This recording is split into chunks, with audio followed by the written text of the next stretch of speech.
संजीव, तुमने इस महीने के पैसे ट्रांसफर नहीं किए? अरे परेशान क्यों होती हो, कर दूंगा।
नानी हम कहाँ आ गए?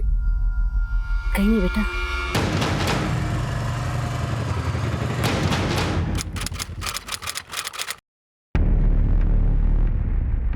सर, ये हमारी 5 साल की बेटी है, नेहा। आज सुबह ही स्कूल छोड़ के आए थे, लेकिन अभी तक घर नहीं लौटी है। आप नेहा को स्कूल सिर्फ छोड़ने जाते हैं, लेने नहीं? नहीं नहीं सर, लाने का जिम्मा हमारा है। लेकिन हम मार्केट गए थे खरीदारी करने, स्कूल पहुंचने में थोड़ा लेट हो गया सर। स्कूल पहुंचे तो टीचर बोली कि नेहा को तो आपकी माँ कब के घर लेके चली गई। क्या?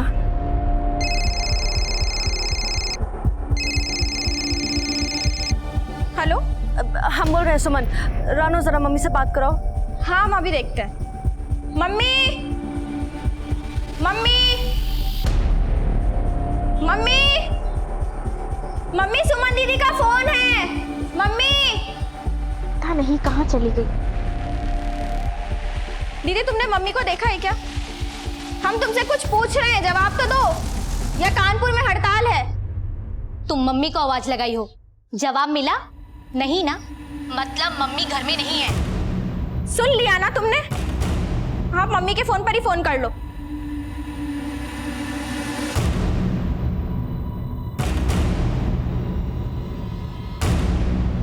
आस पड़ोस में हर जगह पूछ लिया, लेकिन ना तो मम्मी और नेहा अपने घर गई और ना हमारे घर आई। सबसे पहले तो तुम हमको ये बताओ कि जब उनको नेहा से इतना दिक्कत है, तो इतनी ममता कहाँ से उमड़ आई कि चली गई स्कूल लाने के लिए उसको? दिक्कत क्या मतलब? अरे सर क्या बताएं, वो हमारी सास है ना, कामनी शुक्ला। ये हमारी बेटी नेहा को बिल्कुल पसंद नहीं करती है। मेरी बच्ची फूटी आंख नहीं सुहाती है उसको। हाँ हाँ, तुम तो ऐसे बोल रहे जैसे तुम्हारी माँ हमारी बच्ची की आरती उतारती है, मर जाती है।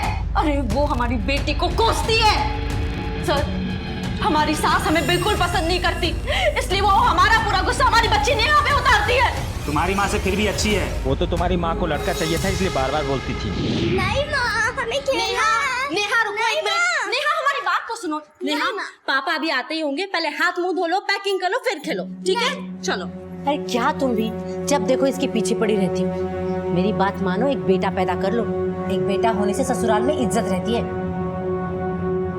मम्मी, हमारे लिए लड़का और लड़की दोनों बराबर है ना? अच्छा चलो, अगर ये बात है ना, तो आज हमारी वो गत नहीं होती जो आज है।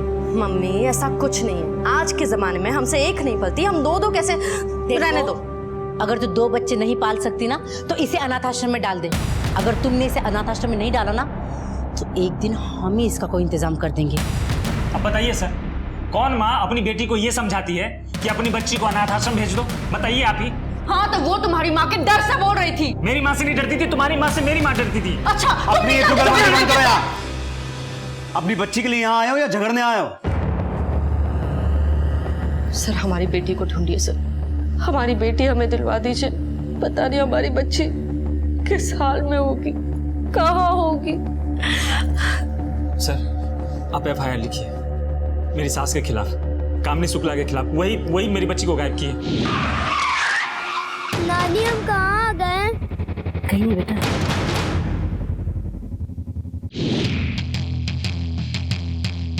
नेहा और कामिनी जी का फोटो, कामिनी जी के कार डिटेल्स और उनका फ़ोन नंबर बाहर लिखवा दीजिए। हम तहकीकात शुरू करते हैं। अगर कुछ पता चलेगा तो आपको इत्तला करेंगे। जी सर। इन पति पत्नी के बीच कुछ ठीक नहीं लग रहा। सक्सेना, फिलहाल हमारा टारगेट ये दोनों नहीं, हमें पहले कामिनी और नेहा के बारे में पता लगाना है। और एक बात नोट की, सुमन को अपनी बेटी की चिंता तो थी, अपनी माँ की कोई चिंता नहीं।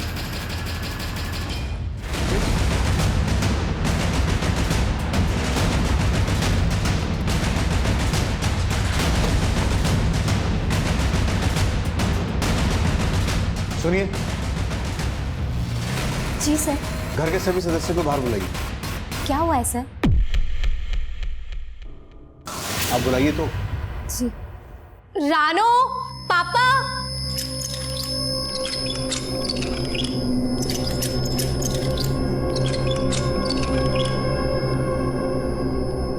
कामिनी जी कहाँ है? सर हमें नहीं पता मम्मी कहाँ है। हमें भी नहीं पता, हम भी हैरान। सर हमें भी नहीं मालूम मम्मी कहाँ है और कब गई है। सुमन दीदी का भी कॉल आया था तो हमने उन्हें भी बता दिया है।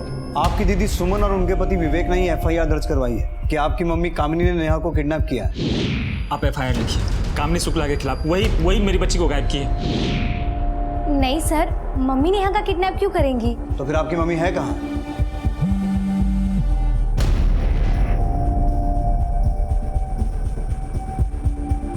देखिए, इस बारे में कुछ भी जानते हैं तो बता दीजिए, वरना बाद में आपको बहुत दिक्कत होगी। सर हमें कुछ नहीं मालूम।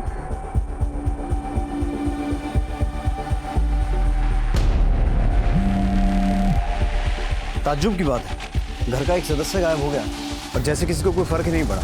किसी के चेहरे पर शिकन तक दिखाई नहीं दी। ऐसा लग रहा था कामिनी का गायब होना इनके लिए एक आम बात है। ये भी तो मुमकिन है कि परिवार वाले कुछ बताना ही नहीं चाहते, इसलिए किसी ने रिएक्ट नहीं किया। सक्सेना, तब तो रिएक्शन और लाउड आना चाहिए था। मुझे लगता है ये लोग कुछ नहीं, बहुत कुछ छुपा रहे हैं। कामिनी के फोन की लास्ट लोकेशन पता करो। स्कूल से निकलने वाले हर रास्ते पे पूछताछ करो कि वो गाड़ी लेके कहाँ जा सकती है। सर,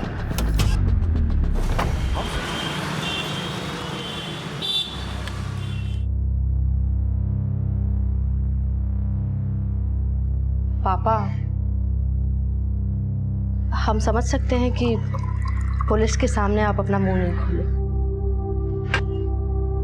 पर पापा अब तो हमें बता दीजिए कि मम्मी और नेहा कहाँ है। कुछ तो बोली होगी मम्मी कि मम्मी नेहा के साथ कहाँ जा रही है। अपनी मर्जी की मालिक है, उसके लिए पति कुछ भी नहीं। आज तक कभी बताया है कुछ जो आज बता दे? उसे कामिनी की नहीं, नेहा की फिक्र है। वो उसे अपने साथ क्यों लेकर गई?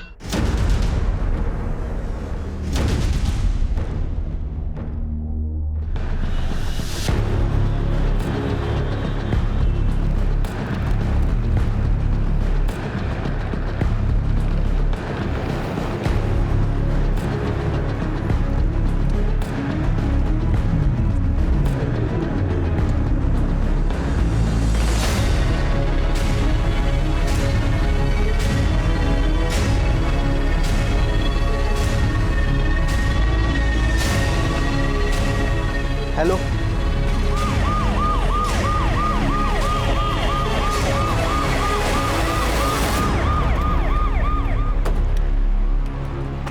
सर आइए, ये देखिए।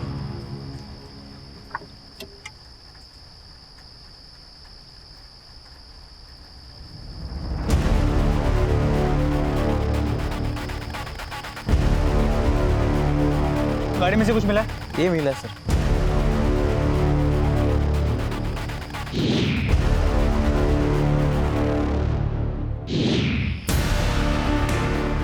आसपास देखो कुछ मिलता है क्या? जी सर। गाड़ी में भी चेक करो। और राज, गाड़ी में जो ब्लड सैंपल्स है उन्हें लैब में टेस्टिंग के लिए भेज दो। और कामिनी और नेहा दोनों के घर से ब्लड सैंपल लो डीएनए मैचिंग के लिए। देखते हैं कौन कामिनी का है, नेहा का है और किसी का। जी सर।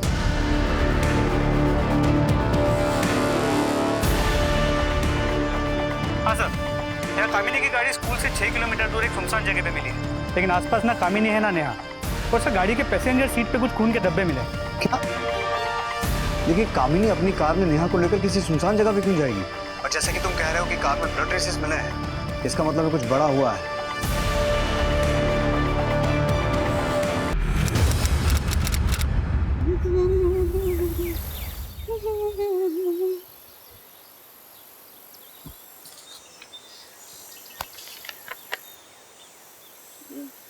दीदी दीदी नोटिस आया है, अगर बिजली का बिल नहीं भरा तो लाइट कट जाएगी।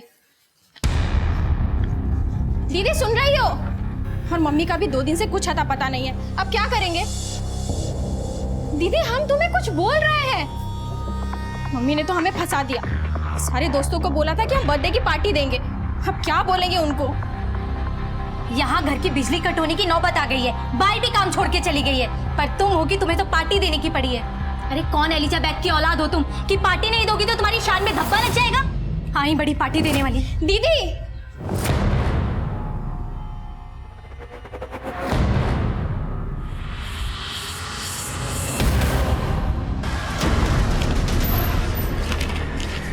सर, गाड़ी में जो खून के धब्बे मिले थे उसकी डीएनए मैचिंग रिपोर्ट।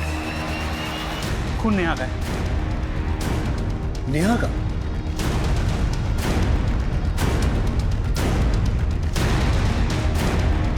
सुमन और विवेक को इन्फॉर्म कर दो कि कार में से जो खून मिला था वो उनकी बच्ची का। ओके सर, ये केस अब बिल्कुल क्लियर हो गया है। कामिनी नेहा को पसंद नहीं करती थी, उसे सुमन से दूर करना चाहती थी। अगर तुमने इसे अनाथ आश्रम में नहीं रखा ना तो एक दिन हम ही इसका कोई इंतजाम कर देंगे। इसलिए कामिनी ने नेहा को स्कूल से पिक किया, एक सुनसान जगह पे ले गई, उसे मार दिया और खुद फरार हो गई। नानी हम कहाँ आ गए? कहीं नहीं बेटा। अगर कामिनी ने इतनी प्लानिंग की होती तो वो इस चीज का भी ध्यान रखती कि लोगों की नजर में ना आए। वो इस तरह से सबके सामने नेहा को स्कूल से पिक नहीं करती और अपनी गाड़ी ऐसे नहीं छोड़ती। हो सकता है कामिनी खुद किसी हादसे का शिकार हुई हो या फिर कामिनी और नेहा दोनों। सर अगर ऐसा है तो फिर मौका वारदात पे नेहा के खून का मिलना एक बड़े हादसे की तरफ इशारा कर रहा है। सक्सेना, अगर इस केस में हमें आगे बढ़ना है तो हमें कामिनी के बारे में और इन्फॉर्मेशन निकालनी पड़ेगी। लेकिन प्रॉब्लम यह है कि उसके घर वाले कुछ बोल नहीं रहे हैं। कामिनी के बारे में बाहर से इन्फॉर्मेशन निकालता है, उसकी बैंक डिटेल्स निकालो। वो जहाँ कहीं भी है उसे पैसों की जरूरत तो पड़ेगी। अगर उसने किसी एटीएम से पैसे निकाले तो हमें उसकी लोकेशन का पता चल सकता है और उसके आस पड़ोस में से भी उसके बारे में पूछताछ करो। जी सर।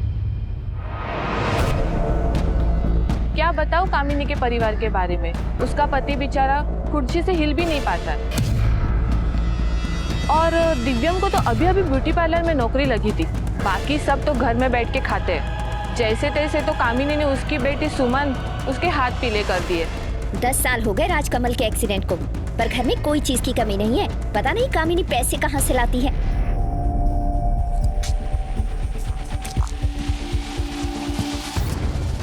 खाना खा लो। नहीं चाहिए मुझे खाना, नहीं चाहिए, नहीं चाहिए मुझे खाना, मुझे मेरे मम्मी पापा के पास जाना है।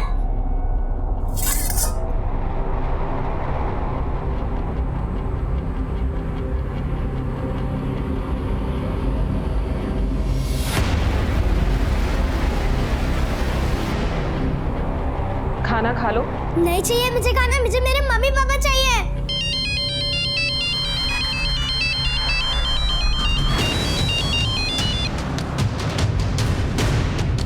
हेलो,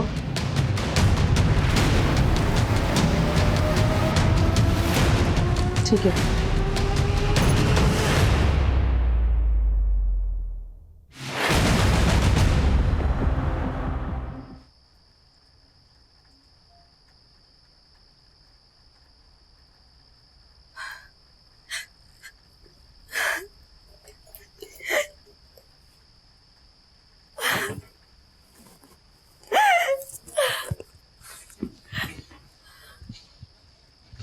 इतना प्यार मत दिखाओ अपने बच्ची के लिए। अगर प्यार होता ना तो समय पे स्कूल जाती।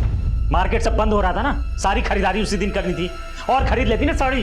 अगर समय पे चली जाती ना स्कूल तो आज नेहा हमारे साथ होती। और वो तुम्हारी मंथरा माँ, उसी का किया धरा है सारा खेल। कि तुम्हारा भी तो खेल हो सकता है। अगर तूने इसे अनाथ आश्रम में नहीं डाला तो मैं ही इसका कोई इंतजाम कर दूंगी। दामाद जी, आप कब आए?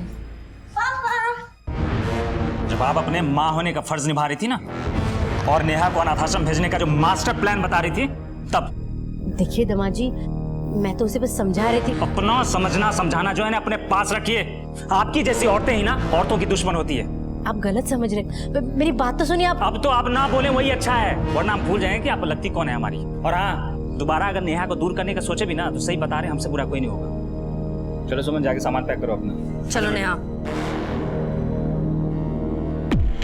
अभी तक तो कुछ नहीं किया है मैंने, पर कसम से एक बार तुम्हारी माँ हमारे हाथ लग जाए ना, जान से मार देंगे उसको।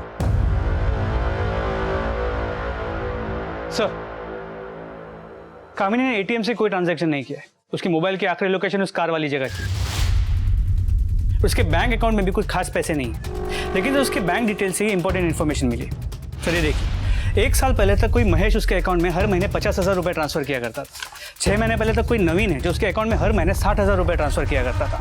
और पिछले 1 साल से कोई संजीव सक्सेना है जो हर महीने 40,000 रुपये उसके अकाउंट में ट्रांसफर किया करता है। तो ऐसे 3-4 नाम और भी है। कामिनी कोई काम नहीं करती है, फिर भी घर की हालत ठीक ठाक है, गाड़ी भी मेंटेन की हुई है। मुझे लगता है स्टेटस मेंटेन करने के लिए उसने कोई दूसरा ही रास्ता ढूंढ रखा है। जी सर, पड़ोसियों के मुताबिक भी कामिनी का कैरेक्टर अच्छा नहीं है। राजकमल पिछले 10 साल से व्हीलचेयर पर, घर में कोई कमाने वाला भी नहीं, फिर भी उनका घर ठीक ठाक चल रहा है। सक्सेना, ये संजीव, नवीन, महेश जितने भी हैं सबकी डिटेल्स निकालो। हो सकता है कामिनी ने इनमें से किसी से कांटेक्ट करने की कोशिश की हो। और कामिनी और नेहा, इन दोनों की फोटो हर पुलिस स्टेशन में भिजवाओ और इन दोनों की फोटो अखबार में भी छपवाना। जी सर। हाँ हाँ ठीक है, पहले कहा है जो करो। देखो, हम ज्यादा बात नहीं कर सकते, अगर कोई सुन लेगा ना तो आफत आ जाएगी कि ये किराए पे पानी फिर जाएगा वो अलग। हम फोन रख रहे हैं अभी, बाय। केस की संजीदगी को देखते हुए पुलिस ने कामिनी और नेहा की खोज में कोई कसर नहीं छोड़ी और जगह जगह उनके पोस्टर लगवा दिए।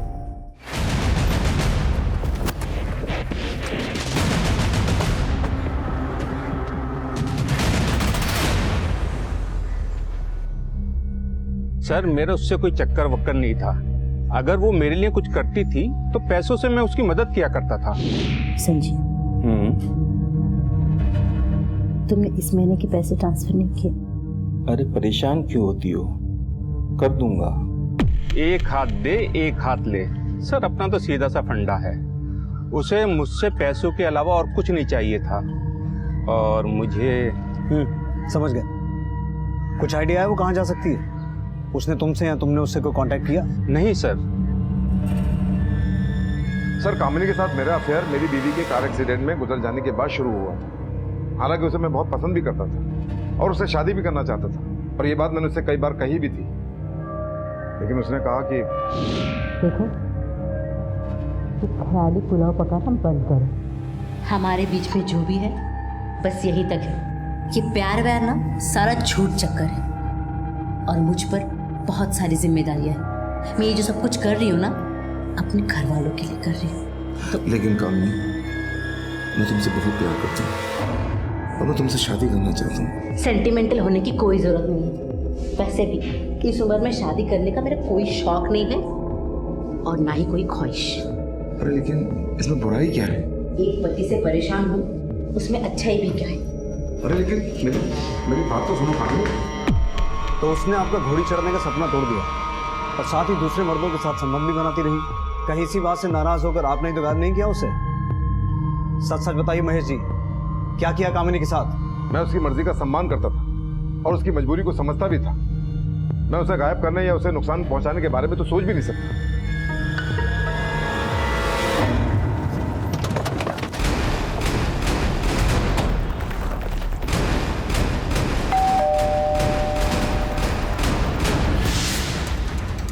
जी सर। नवीन बजाज घर पे हैं? जी सर, हम मानते हैं कि हमारे कामिनी के साथ निजी संबंध थे। सुनो, इस महीने के पैसे ट्रांसफर करने वाले थे ना, कब करोगे? कर देंगे, हम पर विश्वास नहीं है। चलो, तुम्हारी खातिर ये भी सही।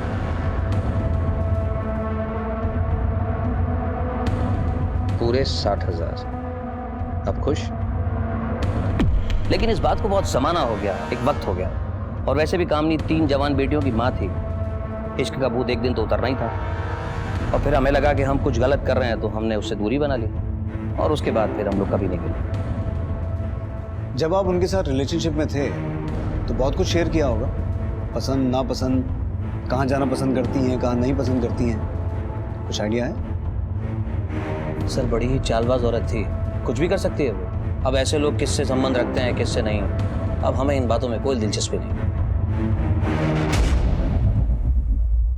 ताज्जुब की बात है, कामिनी के इतने सारे आदमियों के साथ संबंध है, लेकिन जब हम कामिनी के घर गए तो उसके घर वाले ऐसे बता रहे थे जैसे उन्हें कुछ पता ही ना। हो सकता है हमसे कुछ छुपाना चाहते हो। कामिनी के इतने सारे लोगों के साथ अफेयर्स थे, हो सकता है उनमें से किसी चोट खाए आशिक का ये काम हो। उसने कामिनी से बदला लेने के लिए कामिनी को गायब किया हो और नेहा इस केस में गेहूं के साथ घुन की तरह पिस गई। ये भी तो मुमकिन है कि कामिनी इनमें से किसी आदमी को ब्लैकमेल कर रही है और उस आदमी ने बदला लेने के लिए किया, या फिर कामिनी के किसी घर वाले का ही खेल हो।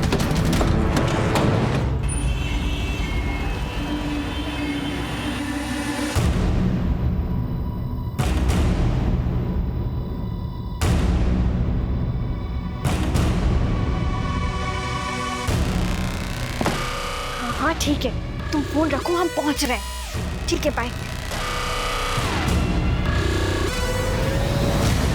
आप अच्छी तरह से जानते हैं कि आपकी पत्नी क्या काम करती है, कहां से इतने पैसे लाती है। इस बारे में हम क्या कहते? कोई इज्जत की बात तो नहीं थी। वैसे कितने लोगों के साथ संबंध थे उनके? सर एक के साथ हो तो बताएं, यहाँ तो अनगिनत है। अभी कहाँ हो सकती हैं? सर हमें क्या पता कहाँ हो सकती हैं और किसके साथ हो सकती हैं। एक ही छत के नीचे रहकर काफी अनजान रहते हैं आप एक दूसरे से। तुम्हारी छोटी बहन कहाँ है, मुझसे बुलाओ। मैंने पूछा तुम्हारी छोटी बहन कहाँ है? सर वो घर पर नहीं है, भाग गई है। मैंने इतनी मेहनत से जो भी पैसा कमाया था वो भी लेकर भाग गई है। कितने पैसे थे? सर पूरे 25,000। सक्सेना, रानू की फोटो और मोबाइल नंबर ले लो इनसे। सर मैंने मम्मी पापा के पास जाना, लेके चल लो ना आंटी। देखो बेटा, अगर आपने दवाई नहीं खाई तो नानी आके गुस्सा करेंगी कि आपने दवाई नहीं खाई। चलो पहले आप दवाई खा लो। नहीं खाऊंगी मैं दवाई, आप हमेशा झूठ बोलती हो मुझे। आप दवाई नहीं खाएंगे तो आपकी चोट कैसे ठीक होगी? खा लो। नहीं खानी मुझे दवाई। अगर आपने दवाई खा ली तो आपको आइसक्रीम खिलाऊंगी, ठीक है? नहीं, मैं आइसक्रीम सिर्फ अपने मम्मी पापा के साथ ही खाती हूँ। कहाँ है मम्मी जो उनके पास जाना है? आपके पापा का फोन आया था, वो जैसे ही आएंगे तो हम चलेंगे, ठीक है? आप ये दवाई खा लो।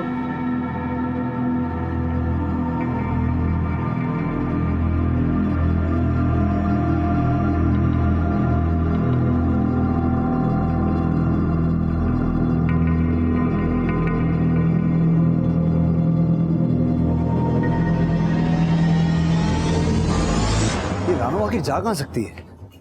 कहीं कामिनी और रानू को कोई प्लान तो नहीं था और मौका पाते ही रानू फरार हो गई। सक्सेना, 26 अक्टूबर का इस पूरे परिवार का कॉल रिकॉर्ड निकालो। पता करो शाम को 4 बजे के आसपास जब कामिनी और नेहा गायब हुए थे ये सब कहाँ थे, और रानू का फोटो सर्कुलेट करवाओ। सर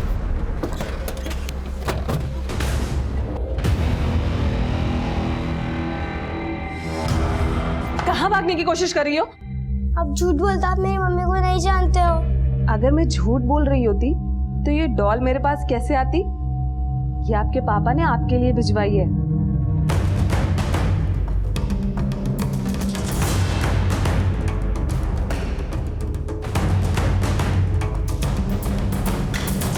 ये तो एंजेलिका है।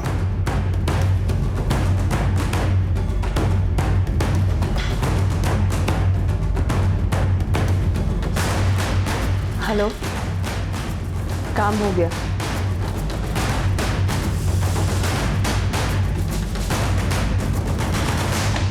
सर कामिनी शुक्ला के फैमिली में से किसी की भी मोबाइल की लोकेशन 26 अक्टूबर को क्राइम सीन की नहीं है और उसका पति राजकमल तो मोबाइल फोन यूज भी नहीं करता।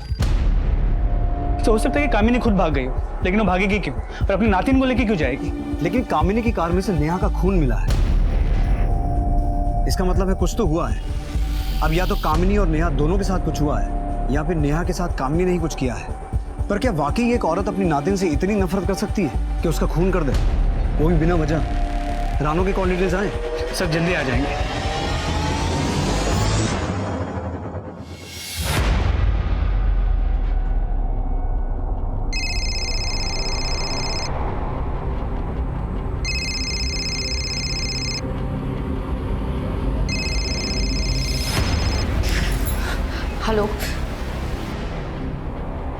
हाँ बोलो। अभी? पर कैसे? अच्छा ठीक है, चलो हम अभी आते हैं। राणू के मोबाइल की last location Lucknow Gorakhpur highway की, पर राणू के कॉल रिकॉर्ड में ये एक नंबर है जिससे वो अक्सर बात किया करती थी। ये नंबर फेक आईडी पे रजिस्टर्ड है और इस नंबर की अभी की लोकेशन हाईवे की है। हो सकता है नंबर कामिनी यूज कर रही हो और ये सारी प्लानिंग कामिनी और रानू की हो। कामिनी ने रानू को फोन किया और रानू घर से पैसे चुराकर कामिनी के पास पहुंची हो। सक्सेना, अगर ये थ्योरी सही है तो उनके शहर छोड़ने से पहले हमें उन्हें पकड़ना होगा। लेकिन वो नेहा को अपने साथ क्यों ले जाएंगे और उसके साथ करना क्या चाहते होंगे? अब इसका जवाब तो रानू या कामिनी दे सकता है।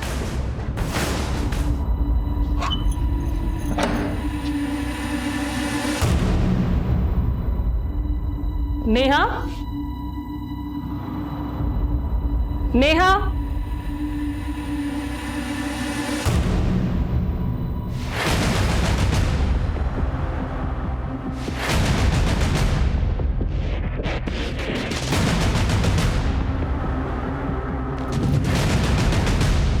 नेहा, नेहा, कहाँ भाग रही हो? हाँ, चुपचाप यहाँ बैठ जाओ जाकर।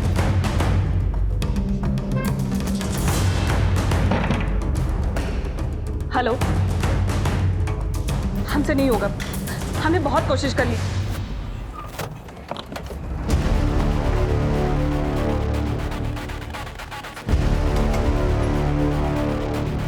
ये लड़की तुम्हारे यहाँ रुकी है?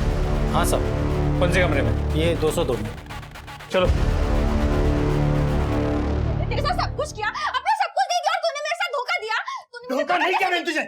शादी नहीं करूंगा मैं। क्यों नहीं करेगा शादी? नहीं करूंगा शादी। क्यों नहीं करेगा शादी? तुझे करनी पड़ेगी शादी। छोड़ो उसे।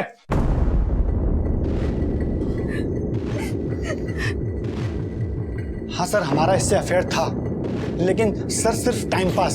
ये हमारे पीछे पड़ी थी, हम इसके पीछे नहीं पड़े थे और फिर गले पड़ने लगी हमारे। सर हम इससे बचने लगे तो इसने हमें बताया कि इसने हमारा इमेज बनाया है। ये देखिए सर,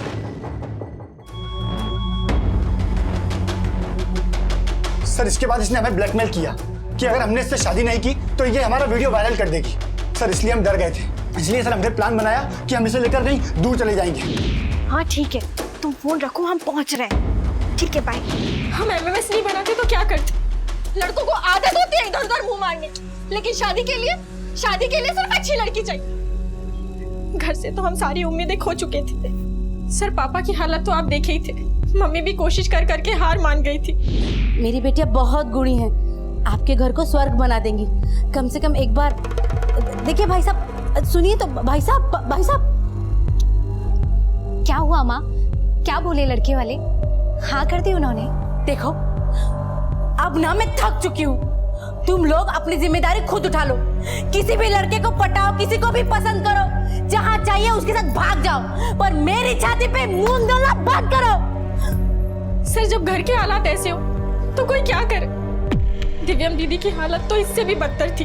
मैंने तुझे कितनी बार समझाया था कि बार बार जो होती है ना वो गलती नहीं होती, बेवकूफी होती है। नहीं माँ उसने मुझसे कहा था वो मुझसे शादी करेगा, इसीलिए तो मैं। पर माँ अब उसका फोन नहीं लग रहा है माँ। उसे जो चाहिए था तुमसे मिल गया ना, अब तुम्हारी शक्ल क्यों देखना चाहेगा वो? देखो मेरे डॉक्टर से बात हो गई है, अभी भी वक्त है, अबॉर्शन किया जा सकता है। दिव्यम दीदी तो इतनी दुखी हो गई थी कि उन्होंने सुसाइड तक करने की कोशिश की, लेकिन अब वो शादी ही नहीं करना चाहती। और सुमन दी तो अपना घर बसाकर आराम से रह रही है। बचे हम क्या करते? सो हमें यही रास्ता सूझा, इसलिए हम यही करे सर। तुम्हारी माँ और नेहा कहाँ है? सर हमें माँ और नेहा के बारे में कुछ नहीं पता। हम तो विकी के साथ भागकर शादी करने के लिए निकले थे।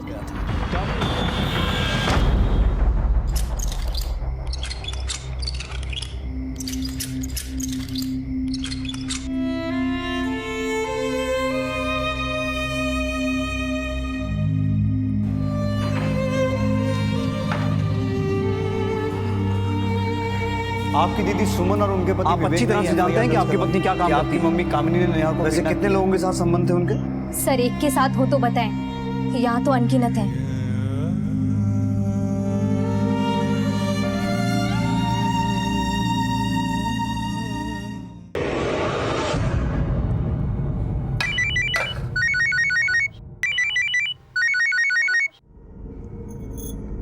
हेलो, बच्ची को मार दो? नहीं नहीं नहीं, मैं उसे नहीं मार सकती। नहीं नहीं नहीं, तुम मत आना, मैं करती हूँ।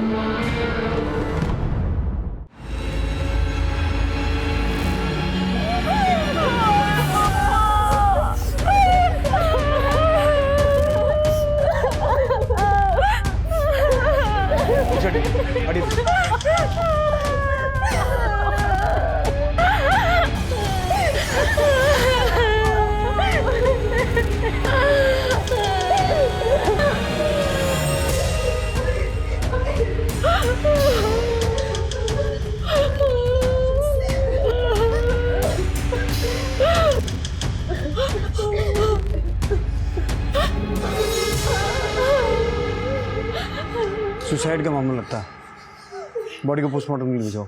सर, पूरे घर की तलाशी लो। सर, जब हम काम से घर लौटे तो देखा कि पापा यहाँ पड़े और पापा के बेड में ये अखबार और ये चिट्ठी रखी थी। आज मैं कबूल करता हूँ कि गलती कामिनी की नहीं मेरी है, पर मेरा अपाहिज होना इस घर के लिए और घर वालों के लिए बोझ हो गया और बेचारी कामिनी को वो सब करना पड़ा जो वो कभी करना नहीं चाहती थी। उसने सारी बदनामी, सारे कीचड़ अपने ऊपर ले लिए ताकि हम सब पाक साफ रह सकें, पर उसकी मेहनत बेकार गई क्योंकि तीनों बेटियों की ज़िंदगी बर्बाद हो गई। कामिनी ने माँ और बाप दोनों का फ़र्ज़ निभाने की कोशिश की, पर अब मैं मेरे परिवार की और तबाही ना बर्दाश्त कर सकता हूँ और ना अनदेखा कर सकता हूँ। मेरी मौत का जिम्मेदार मेरे अलावा शुक्ला परिवार में सिर्फ सुमन की ज़िंदगी ठीक चल रही है। बावजूद इसके राजकमल ने अपने सुसाइड नोट में ये लिखा कि उसकी तीनों बेटियों की ज़िंदगी बर्बाद हो गई। इसका मतलब ये है कि सुमन की ज़िंदगी सिर्फ दिखने में ठीक है, जबकि उसकी ज़िंदगी में भी कुछ चल रहा है। फिर तो सुमन की लाइफ की प्रॉब्लम ही कामिनी और नेहा के गायब होने का कारण हो सकती है। हो सकता है कि सुमन ने कामिनी की नेहा से छुटकारा पाने वाली बात मान ली और उसके बाद कामिनी नेहा को लेकर गायब हो गई। सक्सेना, अगर ऐसा है फिर तो कामिनी ने सुमन से कांटेक्ट जरूर किया होगा। जितना जल्दी हो सके सुमन के कॉल रिकॉर्ड्स निकालो। हो सकता है सुमन को माँ होने के नाते जो अपनी इंक्वायरी से हमने बाहर रखा है वो हमारी भूल हो। सर, सास बहू साहब कभी बनती ही नहीं थी। एक पूरब जाती है, दूसरी पश्चिम।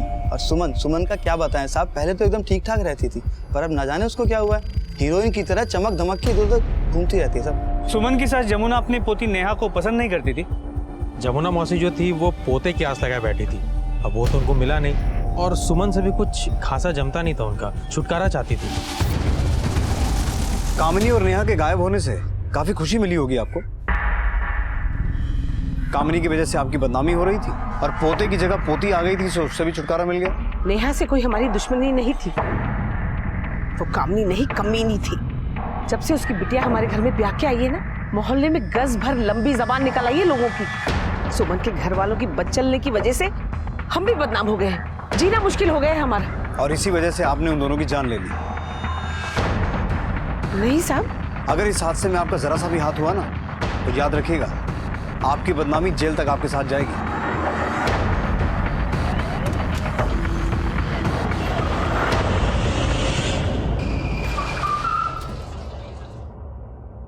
सर, सुमन के कॉल रिकॉर्ड्स में कामिनी से कांटेक्ट की कोई बात सामने नहीं आई, लेकिन एक इंपॉर्टेंट बात ये पता चली है कि सुमन के कॉल रिकॉर्ड में 3 ऐसे नंबर हैं जो नवीन के नाम पे रजिस्टर्ड है।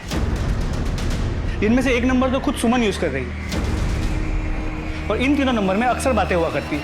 ये वही नवीन है ना जो कामिनी के अकाउंट में हर महीने 60-60 हज़ार रुपए जमा करता था? जी सर, जब हमने सुमन के बैंक डिटेल्स को चेक किया तो पता चला कि नवीन के अकाउंट से सुमन के अकाउंट में भी पैसे ट्रांसफर हुए हैं। इसके अलावा जब हमने नवीन के डिटेल्स को चेक किया तो पता चला कि जिस दिन नेहा गायब हुई उस दिन नवीन ने खुद के लिए, नेहा और सुमन तीनों के लिए मुंबई के लिए एयर टिकट्स बुक की थी। काफी मसाला इकट्ठा हो गया सक्सेना। अब आगे की कहानी नवीन और सुमन खुद बताएंगे।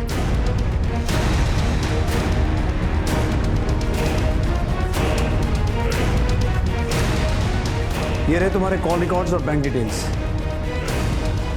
अब सब कुछ सच सच बता दो, वरना हम तो सच उगलवा ही लेंगे।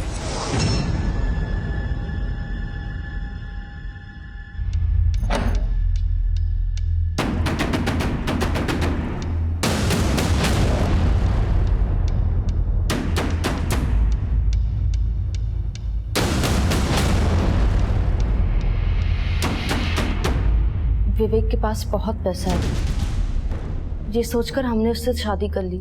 लेकिन सर, जब भी कोई जरूरत की चीज मांगो तो वो कहता है कि बजट नहीं है। सर जो इंसान जरूरत से पहले बजट देखे वो हमारी इच्छाएं क्या पूरी करेगा?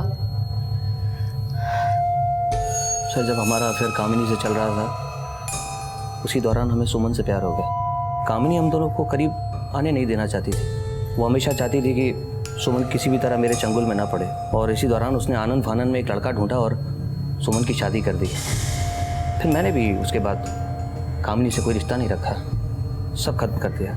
पिछले 1 साल से हम मिल रहे हैं। नवीन,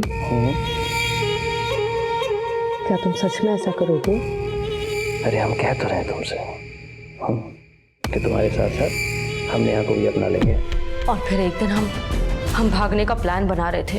देखिए, आपका, नेहा का और हमारा, हम तीनों के टिकट्स बुक हो चुके हैं। हम बहुत जल्दी लखनऊ से शिफ्ट हो रहे हैं। सब सुन लिया है हमने। कितनी बार समझाया तुम्हें कि मेरी बेटी से दूर रहो। मोहब्बत सिर्फ हमने अकेले ने नहीं की है, ये हम दोनों का फैसला है। ये अगर इसमें इतनी बुद्धि होती ना तो अपनी बसी बसाई घर से नहीं उजाड़ती। तुम तो सलाह ना ही दो तो ही अच्छा है। हम अच्छे से जानते हैं कि तुमने अपनी जिंदगी में क्या क्या किया है।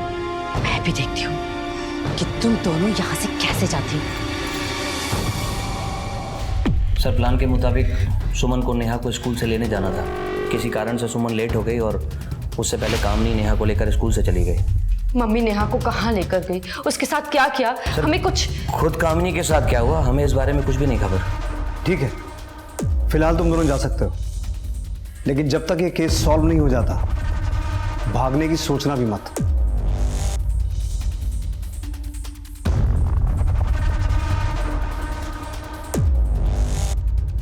सक्सेना, नजर रखो इन दोनों पर। सर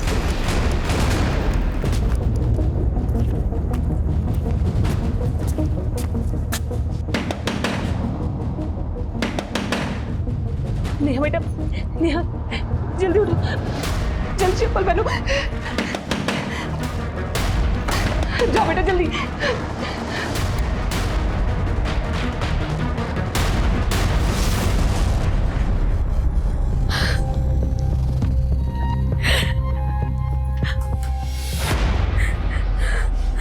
क्या कमी थी हमें जो इतना बड़ा धोखा दिया, हमारे साथ धोखा किया? हमने तुम्हें धोखा नहीं दिया, बल्कि हमारी माँ ने हमें धोखा दिया। तुम जैसे से शादी करो आगे। अब तुम्हारे और नेहा के साथ हमारा कोई संबंध नहीं है। निकलो तुम अभी, निकलो।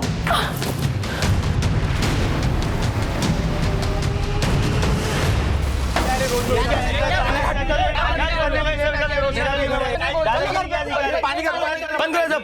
अरे वो दरोगा जी, वो लड़की को क्या हुआ? क्या हुआ? लड़की को बच्ची गिर गई, बच्ची गिर गई। अरे कोई पानी लाओ, पानी जल्दी पानी लाओ। क्या बेटा? नेहा बेटा, तुम्हारी नानी कहाँ है? वो उस दिन तुम्हें स्कूल से लेने आई थी ना, उसके बाद क्या हुआ था? हम दोनों जा रहे थे तो बाइक वाले अंकल आके मेरी नानी की कार रोके और मैं बेहोश हो गई थी। तो जिन अंकल ने तुम्हारी नानी की कार रोकी थी उन्हें मारा था, तुम्हें उनका चेहरा याद है? नहीं, उन्होंने हेलमेट पहन रखा था। तो जब तुम्हें होश आया तुम कहाँ थी? मैं एक आंटी के घर थी। आंटी के घर पे?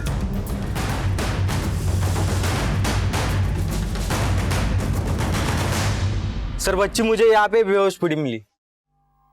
नेहा बेटा, तुम यहाँ कैसे पहुंचे? वहाँ पे जंगल में से। और तुम जंगल में कैसे पहुंचे? वहाँ बस एक ही घर है।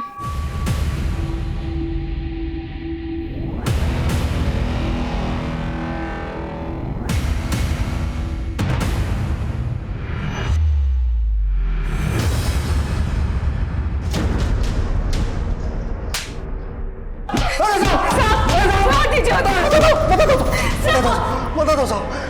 बोल।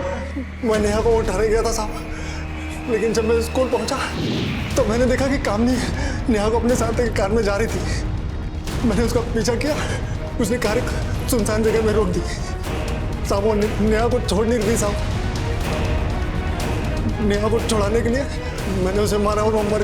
हमारी अपनी कोई औलाद नहीं है, इसीलिए जब ये नेहा को घर लेकर आए तो उसकी देखभाल करते करते मुझे उससे कब लगाव हो गया मुझे पता ही नहीं चला। इसलिए जब इन्होंने उसे मारने को कहा तो मैं उसे मार नहीं पाई। नेहा को मारने का ऑर्डर किसने दिया था?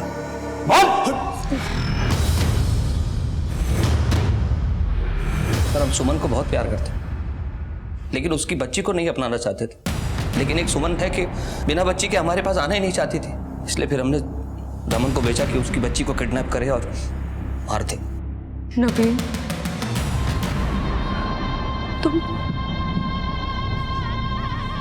तुम हमारी बच्ची को मारना चाहते थे? तुम हमारी बच्ची को मारना चाहते थे? तुम इतने स्वार्थी कैसे हो सकते हो?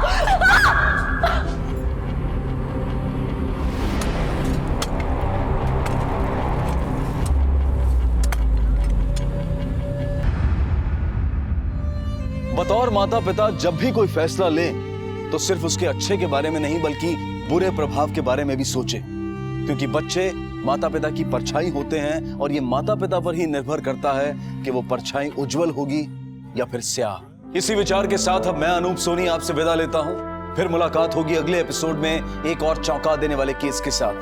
तब तक अपना और अपने परिवार का ख्याल रखें और देखते रहें क्राइम पेट्रोल डायल 100। सबक एक को, सीख हम सबको। जय हिंद।